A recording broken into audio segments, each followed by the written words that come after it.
En México existe la violencia vicaria.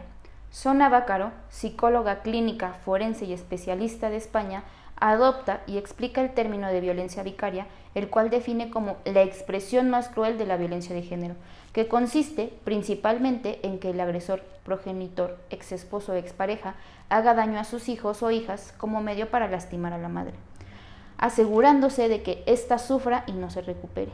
Se conoce por medios informativos que de 2013 a 2021 se registraron en España más de 40 asesinatos de infantes ocasionados por sus padres, llevados a cabo posterior al divorcio o separación de la pareja y cuando la madre comienza con otra relación sentimental.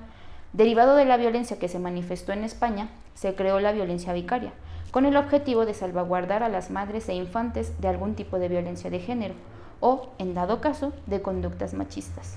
En nuestro país se encuentra hasta cierto punto normalizado, en parte por el propio desconocimiento, pero también por las preconcepciones culturales sobre los roles de género que existen. En el artículo 8 ter de la Ley de Acceso a las Mujeres a una Vida Libre de Violencia en el Estado de México se da una definición a dicho concepto que en resumen dice que la conducta de violencia se ejerce por parte del progenitor, sea pareja o expareja de la mujer, puede causarle daño psicológico, físico, emocional o patrimonial y puede ejercerse también por medio de amenazas verbales y agresión, quitarle a los hijos o hijas y otro tipo de delitos hacia los infantes y las madres, al ya no tener el control de su víctima. Esto es además un cúmulo de violencias económicas, físicas, psicológicas, sexual y que involucra a una víctima central que es la madre y otras colaterales que son los hijos. La misma palabra vicaria lo dice, pues significa por sustitución y en la mayoría de los casos estos son convencidos por el agresor de que la que violenta y no quiere verlos es la madre, para que sean los infantes los que decidan no regresar con ellas, para que decidan no verlas. Se les extrae del seno familiar, cambiándolos constantemente de domicilio de sus instituciones escolares y sufren maltrato físico y psicológico, pues hay casos en los que hasta se les impone una nueva madre. En la peor situación sufren otro tipo de violencias por parte de las personas a las que se le encarga su cuidado, como agresiones sexuales para dañar indirectamente a la mujer. Se piensa que esta violencia solo se manifiesta con el homicidio de las o los hijos. Sin embargo, esta es la forma más extrema en que se ejerce. La más común es la económica. Un ejemplo claro es que no se paguen las pensiones.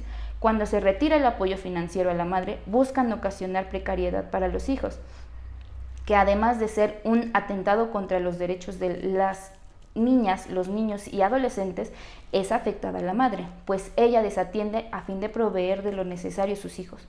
Dicha violencia no solamente repercute a la mujer al grado de causarle un grave daño psicológico irreparable, sino además es vista como una expresión de machismo que desea tenerla dominada sin importar los daños que se le puedan ocasionar.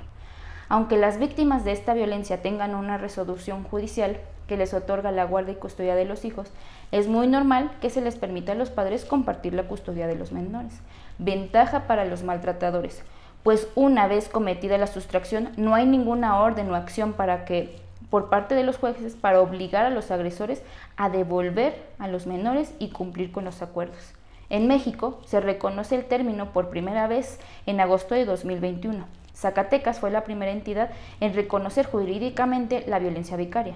Aprobó una reforma a su ley para el acceso a las mujeres a una vida libre de violencia en marzo del año corriente. Posteriormente, el Congreso del Estado de Hidalgo comenzó a reconocer la violencia vicaria como delito, tipificado a partir de mayo de este año, lo que derivó en que se estableciera la pena para los agresores de entre 1 a 6 años de cárcel. Yucatán aprobó las adiciones sobre la violencia vicaria apenas el pasado mes de junio. Aquí la pena será de hasta 8 años de prisión. El Estado de México y Puebla se han sumado en los meses de junio y julio del año presente respectivamente a las entidades de la República Mexicana que reconocen y tipifican este delito. En Puebla, la violencia familiar se castiga de 2 a 8 años de prisión. Una agravante es la violencia vicaria y se tipifica como delito con multas de 6,350 pesos y con 2 años y medio a 10 años con 8 meses de prisión a quienes incurran en tal delito. En el Estado de México aún hace falta que se implementen reformas a su Código Penal para establecer los castigos hacia quienes ejercen este tipo de violencia. Solamente se brinda un placebo para reformar la ley de mujeres al acceso libre de violencia, dejándola únicamente como medio de información, puesto que no hay repercusiones a tal acto. Entonces, ¿se puede considerar como delito?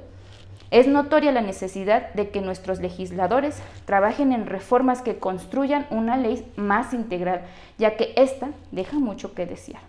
Esta violencia no subsistiera si no existiera la violencia institucional en los juzgados y ministerios públicos. Las estrategias legales que se sugieren por parte de estas, sin los juzgados familiares que desestiman los casos determinando que se trata de un problema de parejas y que deben llegar a un acuerdo. Entre otras cosas, la omisión, la dilación e inclusive la negligencia de las autoridades con respecto a este tema. Faltan instituciones especializadas para juzgar con perspectiva de género, la falta de una defensa especializada de oficio y muchas otras acciones legales de dichos agresores para denostar a las mujeres que los denuncian por violencia familiar y que legítimamente obtuvieron la guarda y custodia de sus hijas o hijos. No es posible que a estas alturas nuestro marco jurídico en compatibilidad con el agresor sea incapaz de salvaguardar el interés superior del menor y que estas violencias se ejerzan de manera directa por parte del Estado cuando no juzga con prontitud una impartición de la justicia con perspectiva de género y sin garantizar el artículo 1 y 4 de nuestra Constitución. Muchas gracias.